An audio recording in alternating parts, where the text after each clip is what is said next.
పురం అనే అందమైన పట్టణంలో ఒక వ్యాపారి ఉండేవాడు. అతని పేరు రామచంద్ర. అతనికి ఇద్దరి కొడుకులు వీరయ్య, సుబ్బయ్య. ఇద్దరు తండ్రిలాగే మంచివారు, నీతిమంతులు. రామచంద్ర తన కుటుంబంతో సుఖ సంతోషాలతో జీవించాడు. అతను తన కొడుకులకు ఘనంగా వివాహాలు చేశాడు. చిన్న కోడలు లక్ష్మి ఆమె ఇంట్లోకి అడుగుపెట్టిన రోజునుంచి ఆ ఇంట్లోకి స్వయంగా మహాలక్ష్మి వచ్చినట్లయింది. ఆ ఇంటి వాతావరణం ఎంతో పవిత్రంగా, శాంతిమయంగా ఉండేది. కొడుకులు కోడళ్ళు ఒకరినొకరు గౌరవించుకునేవారు. ఏ పని చేయాలన్నా అందరూ కలిసి సలహాలు తీసుకునేవారు. రామచంద్ర వ్యాపారం రోజుకు అభివృద్ధి చెందుతుంది.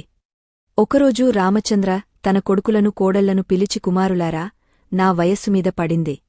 ఇక నాకు వ్యాపారం నడపడం కష్టంగా ఉంది. నా బాధ్యతను మీరు తీసుకోండని అన్నాడు. కొడుకులు తండ్రి మాటను గౌరవించి వ్యాపారాన్ని హుందాగా నడిపించారు. కొడుకులు తండ్రి మాటను గౌరవించి వ్యాపారాన్ని హుందాగా నడిపించారు. రామచంద్ర హాయిగా నిద్రపోయేవాడు, తన కుటుంబం సుఖంగా ఉండడం చూసి. కాని ఫ్రెండ్స్, మనిషి సుఖాన్ని, అభివృద్ధిని చూసి ఈర్ష్యపడేవారు ఎప్పుడూ ఉంటూనే ఉంటారు. అవంతిపురంలో కూడా రామచంద్ర ఐశ్వర్యాన్ని చూసి కొందరు కులుకునేవారు.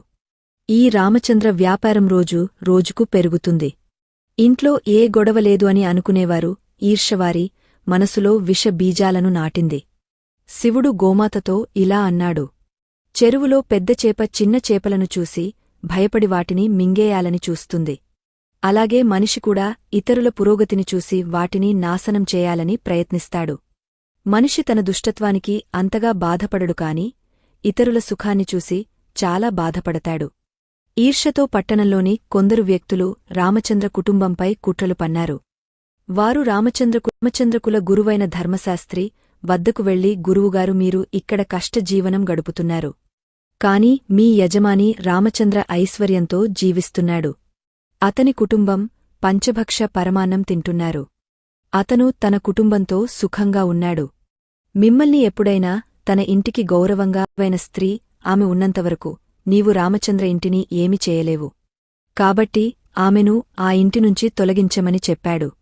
ధర్మశాస్త్రి ఒక పథకం వేశాడు. మరుసటి రోజు అతను రామచంద్ర ఇంటికి వెళ్లి గంభీరంగా, రామచంద్ర, నీ ఇంటిపై గొప్ప సంకటం ముంచుకొస్తుంది.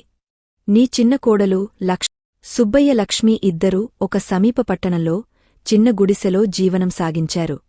సుబ్బయ్య చాలా కష్టపడి చిన్న వ్యాపారం ప్రారంభించాడు. అతని నిజాయితీ పట్టుదల వల్ల ఆ వ్యాపారం అభివృద్ధి చెందింది. కొన్ని సంవత్సరాల్లో వారు సంపన్నులు అయిపోయారు.